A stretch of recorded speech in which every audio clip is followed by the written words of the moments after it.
पे तक ठुडे मारे। फिर जेड़ी गल मतलब है असा उन्हें दसिया भी इन्होंने स्ट्राइक नहीं वजह ना इस बंदे खुशकदी की है कि यार इन्होंने खिलाफ कोई कार्रवाई करो। उसे कार्रवाई की है। असा मुतालबा है 3 बंदे और 4 बंदे जेडे साढ़े को आए सन, 4 बंदे जेडे साढ़े को आए सन थ्रेड भी उन्हें दी है। फिर उन्हें और भी बकवास किया पैसे लाए असा मार जाने का मकाम है एस पी साहब।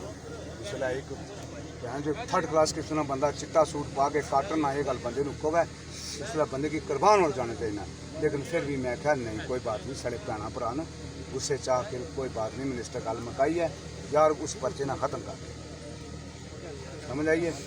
उसने बावजूद उसने 2 दफ़ा फ़ोन किया। उसने शफीक ने क्या आख्या एक कटियाला चल गया दूसरा पेमेंट हल गया। अस जनाजे वास्ते आ रहे सा असा नकदम बंद किया इस शफीक ने और इस ये जेडे 4 बंदे नहीं जेडे 4 दूसरे नाले शामिल हैं तां असा मजबूर हो गया था असा लाश रखी है। सो माड़ी गल सुनो नाले साड़ा भरा मरा है नाले असा हर शह बर्दाश्त करा। वो फिर पर्चा भी है साड़ी कुड़ी की आखन जी तुम आख में इन्हें मारिया हो यार देखो कितना बड़ा अगर मैं उस कुड़ी ने पैर भी कर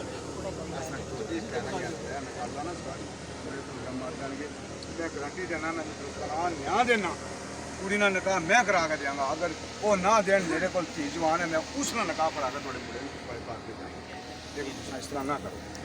इस तारक इस सलीम इस साद तो इस सलीम ने एक भरा है इन्हें चवा बहुत दगा किया और अंताई गरीब आदमी सी सारा भरा रोटियां पका के बाल बच्चे खिलाना सी समझ आइए। अगर असा मजदूरी ना करा बाल बच्चे की किस तरह खिला इन्होंने छोटे छोटे बच्चे तुम दसो इस बंदे इन्हें बने ज्यादा की और इन्हें 4 बंदे ज्यादा कराई है जब तक 4 बंदे और 3 बंदे के खिलाफ ना पता FIR नहीं कटने इन्होंने खिलाफ।